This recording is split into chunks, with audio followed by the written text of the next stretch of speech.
Okay, we're going to wind up with the Aggies today. We have Shemar here, and he is ready for your questions. Let's start over here on the left side, third row. Shemar, Tyler Shaw with KBTX and College Station.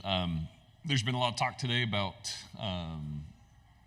Mike Elko's first year kind of bringing accountability within the program. And what would you attribute to kind of your guys' mentality of holding each other accountable and kind of, putting your heads down, going to work, that kind of mentality? So, our mentality switched a lot from the beginning, because at first we was like, man, why is he doing all this? But once we started to see, like, the big picture behind it, our mentality switched. So we've been on each other heavy about everything. It could be as small as, hey, nobody's missing breakfast, nobody's missing dinner, nobody's missing none of that.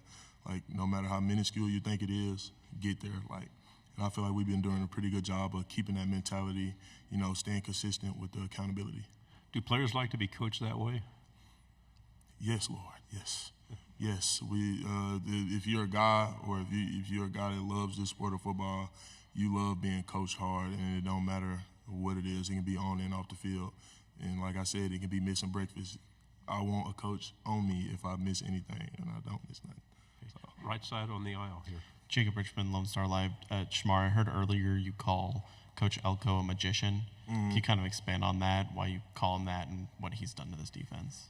I mean, just how smart he is, and just the plays and stuff like that. He's able to draw up to create certain one-on-ones and to get really one-on-ones across the board off just sending one or two extra guys, or maybe not even sending them, like a twisting into a one-on-one, something like that. Like, just his ability, like his defensive-minded ability, like to set stuff up. Left side, fourth row.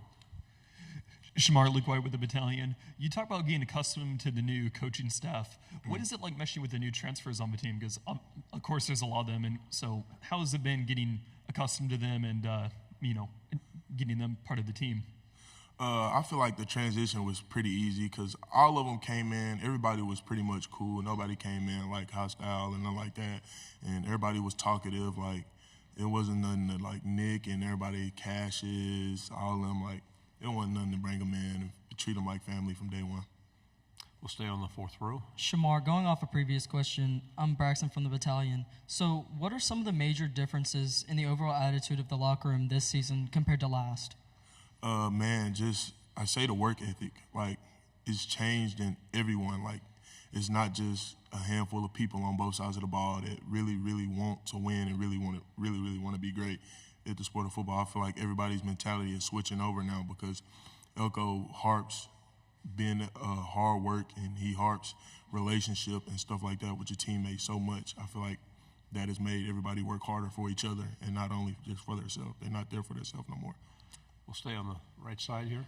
Shemar, it seems pretty rare you find a true sophomore that's a captain. What do you notice about Tarian in practice and on game day, and how much he's meant to the team just in a year and a half or so?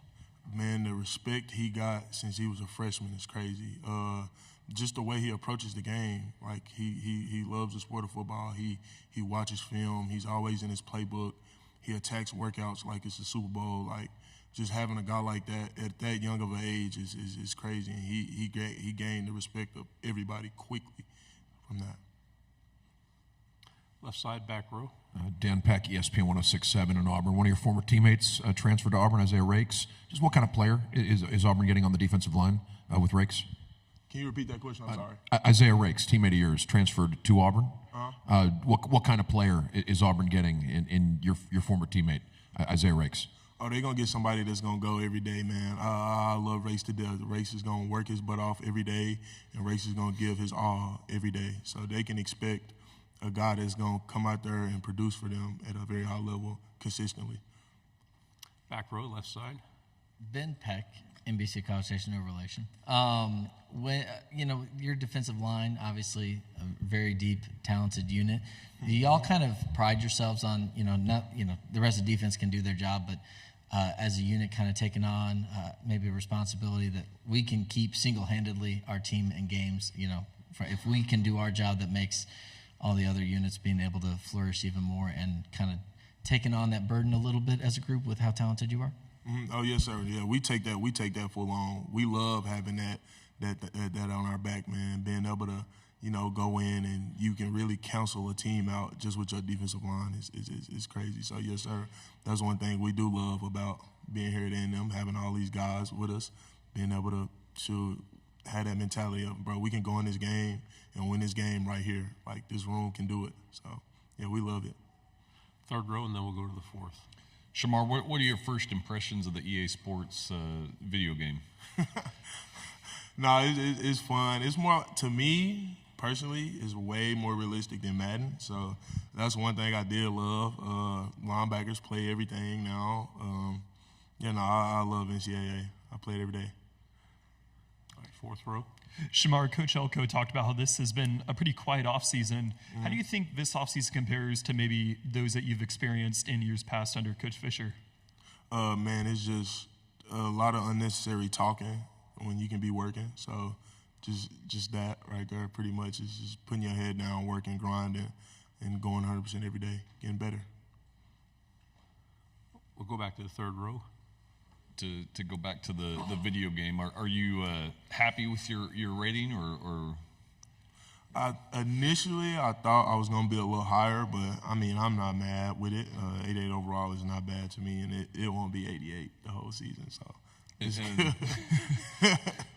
who would you say is the best gamer on the team? And are you guys as competitive in this as you are on the field? The best gamer? Me. Overall, me. Madden, me. NCAA, me. Probably. So, what was the rest of the question? I'm sorry.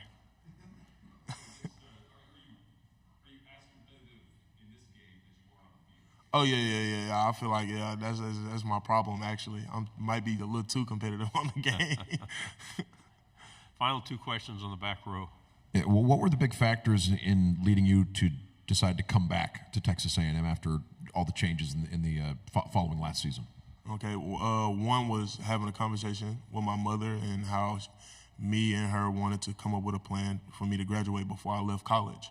So getting my Aggie ring and my degree was a big part of me coming back here to Texas A&M. And two was the conversations I had with Elko.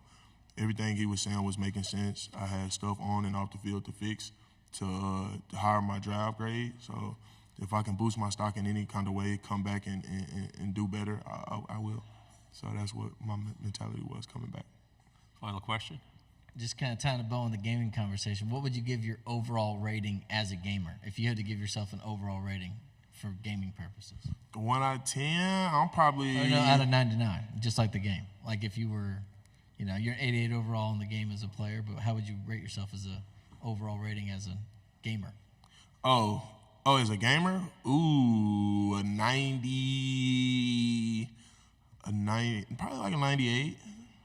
I think a 98 because when I start games, I'm not as good at them, but I pick up quick on whatever, so I feel like I'm probably like a 98. Shemar, good job. Thank you very much. Yes, sir. Appreciate it. Thank y'all.